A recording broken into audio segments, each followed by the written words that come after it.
பூச்சி என பட நினைத்தால், எம்மை தொட்டா செருங்கி என தொட நினைத்தால், விட்டால் சீறுகின்ற கடைகள் போலே வீரியம் கொண்டுதான் சீரிடுவோம், பெண்கள் வெடியை நோக்கியே போரிடுவோம் என்று சீரியே புயல் போல செல்கிறது சிங்கப்பெண் சிறப்பு அதிரடிப்படை.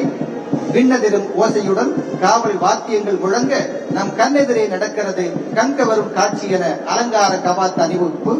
மன்னதிரும் மாண்புடனே மயங்க வைக்கும் வீறு பூண்டு தலதார வெஞ்சிருத்தார் நாங்கள் என வான் போட்டு வள்ளுவனார் வலுத்தளித்த பொருளுக்கு தேன் போன்ற தெளிவு சொல்லி தீரமுடன் செல்கிறது அலங்கார கவாத் அணிவகுப்பு. வழிநடத்தி செல்கின்றார் கவாத்து குழு தலைவர் காவல் துணை ஆணையர் திரு ஆகாஷ் ஜோஷி இந்திய காவல் பணி அவர்கள். அவருக்கு உற்ற துணையாக இருந்து வழிநடத்தி செல்கின்றார் உதவி கவாத்து குழு தலைவர் காவல் உதவி கண்காணிப்பாளர் திரு அஜித் புனியா இந்திய காவல் பணி அவர்கள்.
இந்தியாவில் சிறப்பாக பணியாற்றும் பாதுகாப்பு படைகளின் பிரிவுகள் மற்றும் காவல்துறையினருக்கு வழங்கப்படும் மிக உயரிய அங்கீகாரமான குடியரசுத் தலைவரின் கொடி நமது தமிழ்நாடு காவல்துறைக்கு வழங்கப்பட்டுள்ளது.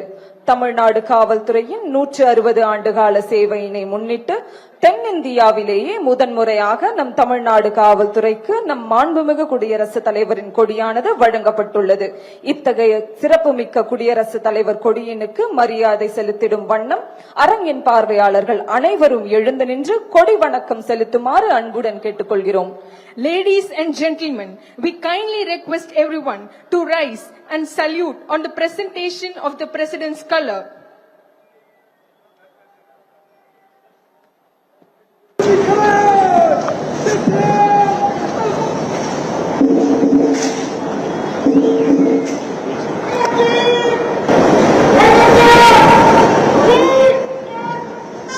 Exactly 4 years ago, on 31st July 2022, at this very Rajaratnam Stadium, the Tamil Nadu Police was conferred with the President's color, the highest honor to a police force, becoming the first force in South India to receive this prestigious distinction.